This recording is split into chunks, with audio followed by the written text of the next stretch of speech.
Welcome back to the channel. It's Matthew Decker along with my business partner, Aaron Vincent. And today we are going to be talking about asset protection.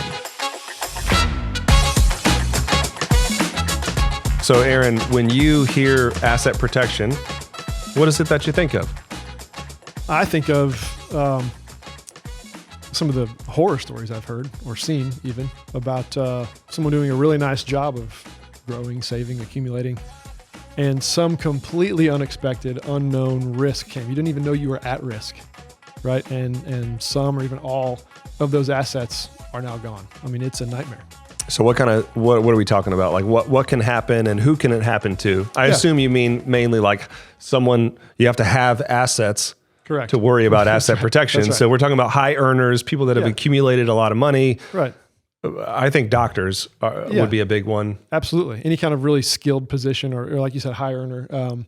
It's things like, if you're working with a financial planner or have done any of your own planning, there's a lot of conversation about risk, a lot of conversation about, how should we mitigate this or that and market risk and just all those different things. It's pretty common. But, what about things like creditor risk? Mm-hmm. What about a bankruptcy? Mm-hmm. What about getting sued for, all kinds of different reasons? Sometimes not even things that are your fault. We've heard of lawsuits that are so frivolous and somehow they come out, with the exact opposite result we would have expected. Just all those things that you don't typically think about in your normal conversations. You have young kids driving, getting in an accident, hurt somebody. Sure. They're on your insurance. I mean, you've got a beach house, you've got some kind of vacation home. Who knows what, I recently heard of someone, some friends of ours, if I said their name, you'd probably know them. They had their kids had friends riding ATVs and motorcycles on their property. One of the kids got hurt pretty severely. All the fault was his own, the way he was driving.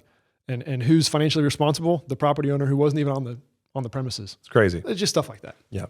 So the reason we're talking about asset protection, we deal with a lot of high income earners, people that have done a good job saving money, earning money, and now it's time to protect that and make sure that you're safe from creditors, from litigation.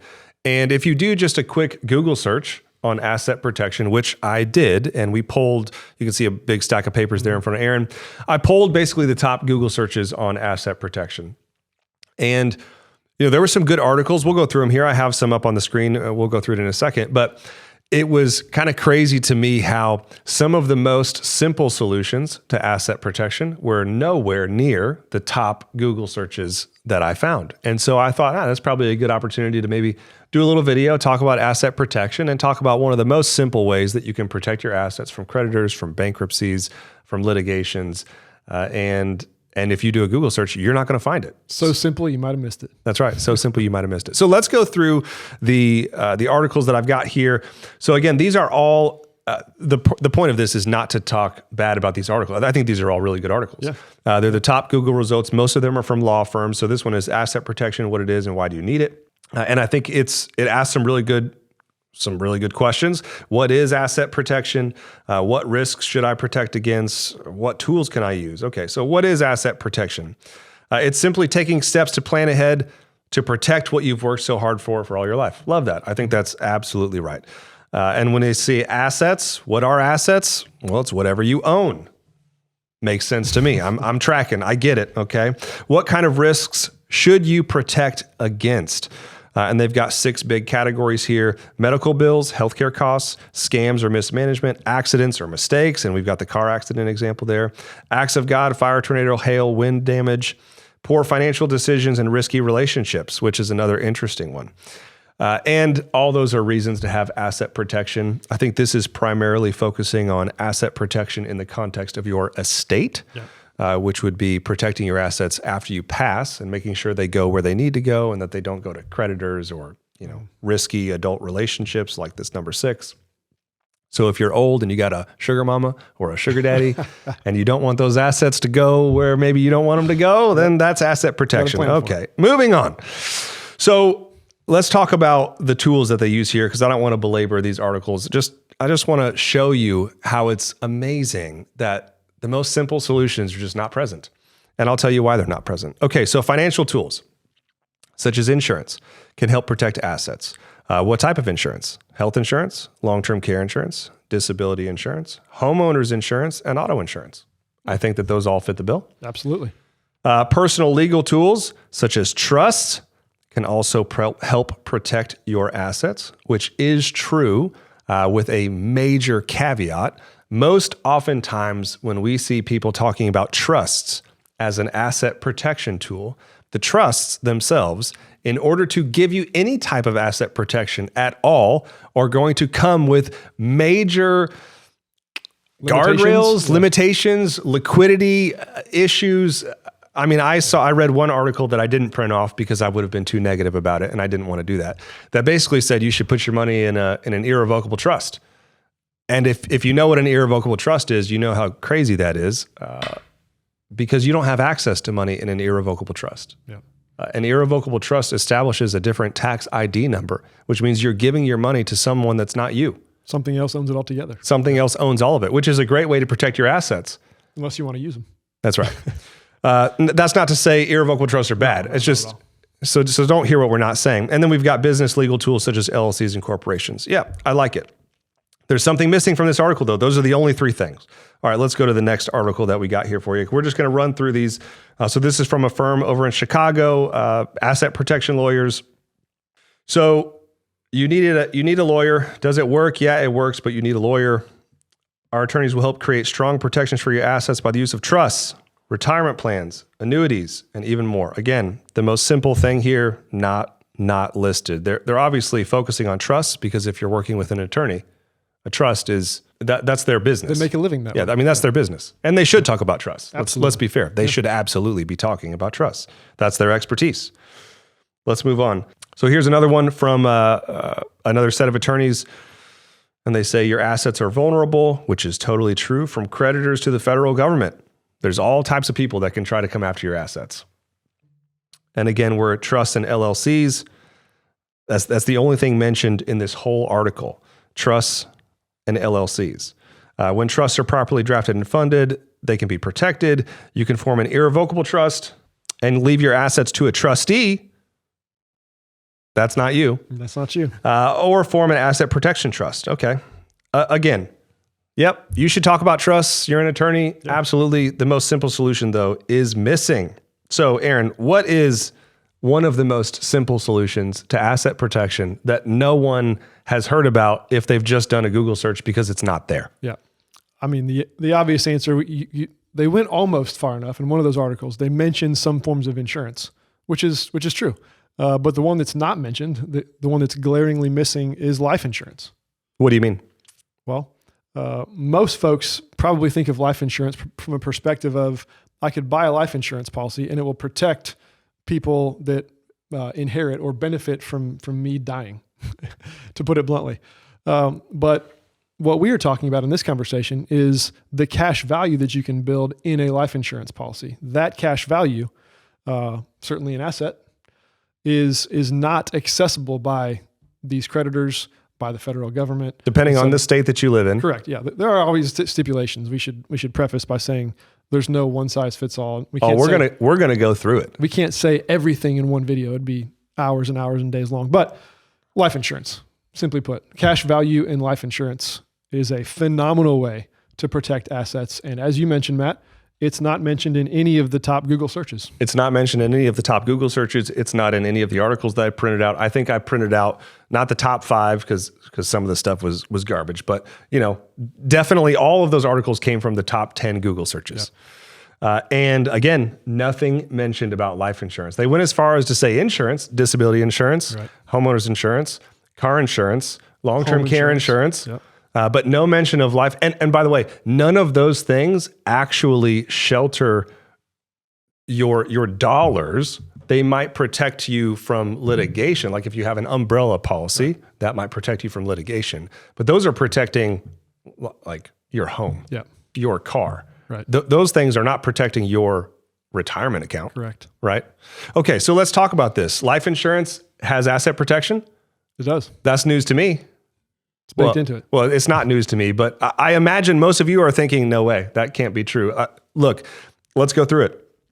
There are a ton of states that give you an unlimited exemption from creditors and bankruptcy. An unlimited exemption from creditors and bankruptcy if you have assets in a life insurance policy. So let's go through them. Alabama, you have an unlimited exemption on your cash value amount. What's the cap on that, Matt? I'm sorry, what? How much can they have exempt? I thought I just told you. Well, how much is it? It's unlimited. It's you literally mean unlimited? I mean, you could have $20 million in here. Unlimited means, and you could file bankruptcy. Means there's no cap. And you could keep that $20 million. And that's not mentioned in the Google search. It's not mentioned in the Google search. But that's just Alabama. Okay. So it doesn't apply to the other 50 states or 49 states. That's just Alabama. Is the exemption the same for bankruptcy and creditors? Yes. That's pretty darn cool. But again, that's just Alabama. Oh, wait, no, it's not. Arizona, unlimited exemption. Is it the same? Yes, for bankruptcy and creditors. Oh, Delaware, unlimited. Is it the same? Yes. DC, unlimited.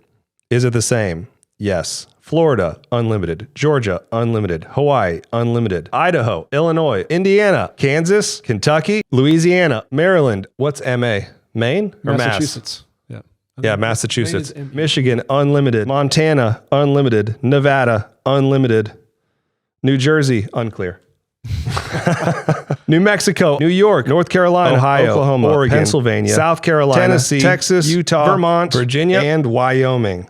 Unlimited. And in most cases, the unlimited protection is the same, whether it's a bankruptcy or whether it's a creditor or some litigation. An unlimited exemption for the cash value inside your life insurance policy from bankruptcy and creditors. And those things, I'm going to lose my mind here.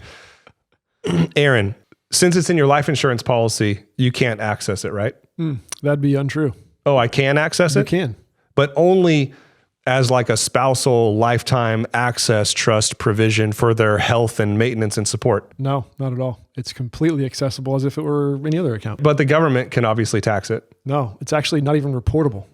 The income that you take from your cash value is not reportable. I got all this money in my cash value life insurance policy. I get an unlimited exemption, but there are limitations. Like if I have this money in a trust, I don't get access to it in most cases, or there's some stipulation. What's the catch here? Right? Yeah, what's the catch? Yeah, no, there's no catch. It's accessible as it can be. I can access it whenever I want? Whenever you want. But I have to pay taxes on it? If it's structured the right way, no taxes. Not even reportable on your tax filing. But certainly I have to like set it up a certain way. Like there's something, I have to pay somebody else to like structure this.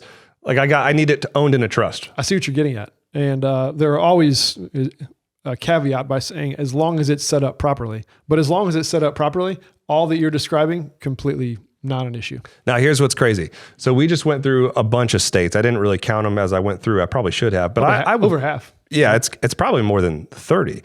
Here's what's crazy though. There's a major workaround. You want an unlimited exemption for your cash value life insurance policy? I mean, there's a way to do it. Yeah. Let's say that you're in California. So like California, for example, they don't have an unlimited exemption. Their exemption is $15,000. So if you're in a state where you don't have an unlimited exemption, but you want one, there's a way to do it. Yeah. You could set up a trust in a state like Delaware or Nevada that does have an unlimited exemption. And what do you have? You have a life insurance policy owned in a trust in a state that has an unlimited exemption. Pretty freaking sweet. Now, not every company is going to allow you to do that, but a lot of them will. Here's the point, guys. If you're just doing Google searches, you're going to find good information. The information that we pulled from those articles, it's all great information, but it's not all the information.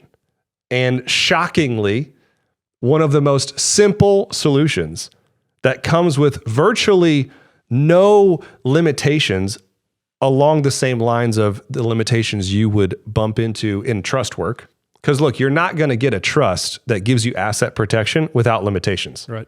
That doesn't really exist. And if an attorney is telling you that you're going to get that, I'd ask more questions. Yeah. And the truth is, most financial advisors, when you, as a client, ask them about asset protection or all the different other terms that could be used to, they're going to refer you to a lawyer. They may have a friend, they may have a colleague they're connected to, which is not wrong, but skipping the most major step, which is the point of this video. It's definitely where you should go. You should talk to an attorney if you're worried about asset protection. And if your attorney is not talking to you about cash value life insurance, then my question is, why not? Why aren't they? Why not? Because it's the easiest way that requires no fees. You don't have to pay someone to draw up a trust. Right. There's no ongoing administration of some legal entity like an LLC would be. You don't have to file tax returns like you would if we're talking about LLCs or trusts, if it's a different tax ID. Yeah. It's just so simple. Keep it simple, stupid. I mean, it's as simple as it gets for asset protection. It's like the lullaby effect. You know, it's you hear a lullaby. The whole point of lullaby is it puts you to sleep, right? That's right. And so you begin to hear the same little tune over and over again, and before you even know it, you're not even listening to what's being said. You're just kind of getting into that sleepy trance. That's exactly right.